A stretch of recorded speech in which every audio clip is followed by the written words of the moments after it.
This is Ramu, Associate Professor, Department of CSC, Institute of Aeronautical Engineering, Hyderabad. In today's class, we are going to see dynamic memory allocation functions. What is the purpose of dynamic memory allocation functions? See, up to now, you just use a pointers, right? You didn't allocate any memory. So what you are doing up to now? See, simply, you are going to create a variable int star p, right? And a equal to 2, and you're going to assign p equal to ampersand of a. But you didn't allocate any memory. I mean preoccupied memory. You didn't apply it, right? So for example, see, I'm going to show you a program. Is the program is right? See, I have created one pointer variable here. Observe carefully. I created one pointer variable here, and I'm going to read the data from the input. If you print the output, see what is the output it is going to print. Observe carefully. If I'm going to run this code, it is going to ask the data 10, right? If you press enter, it didn't print anything because here you just created a pointer variable, but you didn't allocate any memory. That is the reason it is going to hold your value. It is not going to hold your value. If you want to hold the value, you should allocate the memory. If you want to allocate the memory, you have 4 kinds of functions are available in C, right? Please note these. These are 4 kinds of functions are available. Those 4 functions we'll discuss today. See, the first one is the malloc. See, is the malloc. Malloc is the function. It is going to allocate the memory. The syntax of the malloc is, observe carefully, the syntax of the malloc is cast type. Which type of data you are going to assign? Is integer, float, or what kind of data you are going to store in the allocated memory? This is the cast type. And the malloc is a function, right? It's a number of bytes. You know, for example, if you want to store the 10 integer values, what is the size of integer? 4 bytes, right? You simply use 40 bytes. Or if you doesn't know what is the size of the data type means, you just use 10 into size of int. The both will be the same output, right? Because my system size is 10, 40.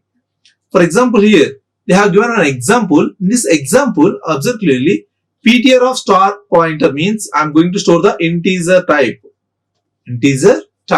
After that, observe carefully, malloc of 100 means now the ptr is a capable of storing the how many data items?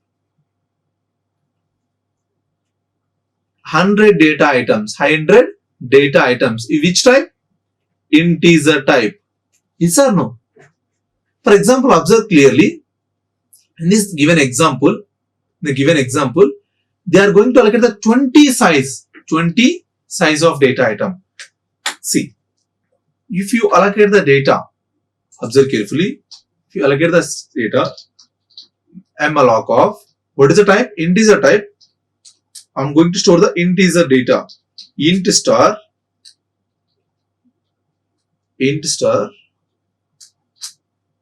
malloc of how many bytes? 1 data item, right? Size of 4. That's all. Now, if you run this code, got it? That is the difference. Now you allocated the 4 bytes to this data item. For example, if you want to allocate 100 variables, just use the 100 into size of. Then if you run this code, then it is going to store 100 values, 100 integer values.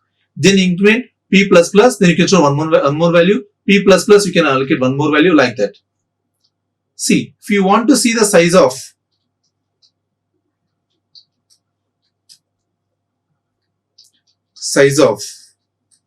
p. Size of p means, if you run this code, 8 bytes. See, pointer size is 4 bytes only. It is going to store the only 4 bytes. But each time, please note this, the p is capable of storing the 100 values. But the difference is, I'm going to show you the difference. If you use star p here, you didn't read any value, right? You didn't read any value, but if you run this code, it is going to show you what is some value, right? It is a garbage value. It is the garbage value. Because, so if you allocate here 100 means, how it is going to store the data means 100 bytes of data. 100 into 4, right? So total 400 bytes, it is allocated in a single block, right? This is the purpose of malloc. How malloc? See, I'm going to see one more function, that is a malloc. How this is the difference from the malloc? Observe carefully. In malloc, it contains two parts. First one is the how many data items. N is the number of data items you are going to assign. See, number of data items and elements. For example, here if you use a 25, means 25 items you are going to create, and size of float, 25 float variables you are going to create. That is the main difference in the malloc and malloc. See, in the malloc, if you assign like this, 5 means you are giving the 5 blocks separately. And by default value of this malloc is 0. Generally, in malloc, observe carefully, it is a single block.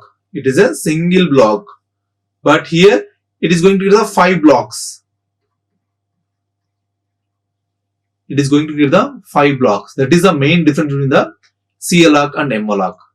That's all. Both functions are used to allocate the memory. But if you allocate a malloc by using malloc, it is going to allocate the blocks. That is why by default value of malloc is C. You just use a, instead of M, just use a malloc and 100 comma size of int.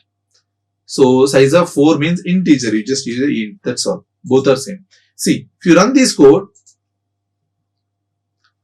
yes, by default value 0. Earlier you have seen garbage value, right? This time you are going to see 0. The reason is malloc is going to allocate the blocks wise. Each block is a 4 bytes.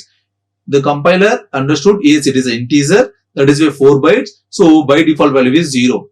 The main difference in the malloc and malloc is malloc value is going to give the 0 by default. Malloc value is going to take the by default value is a garbage value. It's a very, very important question in the interview point of view. Please note this point, right? And coming to the realloc. So malloc and malloc, both functions are used to allocate the memory. Reallocate means if you want to increase or decrease the memory. For example, if you allocate the 10 integer values, meanwhile in the middle of the program you need to increase the size of the integers to the the values the 10 to 100. Then simply what you need to do here, see ptr, what is the variable? For example, earlier what you did, ptr equal to, see here they have given an example. In this example, initially by using malloc, I have allocated the 5 variables. So this is the 20 bytes. After the reallocation, what I am going to do, I am going to increase the size of the values 5 to 10. So that time what I am going to do, the old pointer ptr 10 into size of means this size goes to 20 bytes. Means realloc is a function is going to use to reallocate the memory. Reallocate means that may be increase or decrease. Even if you want to 5 to 2 means instead of 5 you just use a 2. That means now the memory is going to shrink, right? Either increase or decrease by using reallocate function. That is the purpose of the reallocate. malloc is going to allocate the memory. malloc is also going to allocate the memory. But by default value of malloc is 0. Coming to the reallocate function is going to decrease or increase the memory. The function is realloc, right? And the final memory function is free. See, free is a memory, already you have seen. Free is a memory is going to deallocate your memory. For example, you allocated the memory here, right? After this, you just apply free of ptr. Free of ptr means the memory ptr is released. Means the memory whichever you allocated, it is going to release all the memory. It is going to release all the memory. That is the purpose of the free function, Right? Is this clear? We have 4 function. Please note this. malloc, calloc, right? And realloc and free. See, these two are allocating the memory. Either increase or decrease. Right? This is a function to release the memory. Interview point of view, very, very important. What are the dynamic memory allocation functions? Right? And what is the difference in the malloc and calloc? Right? What is the syntax of malloc? What is the syntax of calloc? Right? And these are the questions are very, very important in the interview point of view. Try to concentrate. Okay. Try to apply in the program also. Okay. Thank you. Thank you very much. Like, share and subscribe. Hit the bell icon for more updates.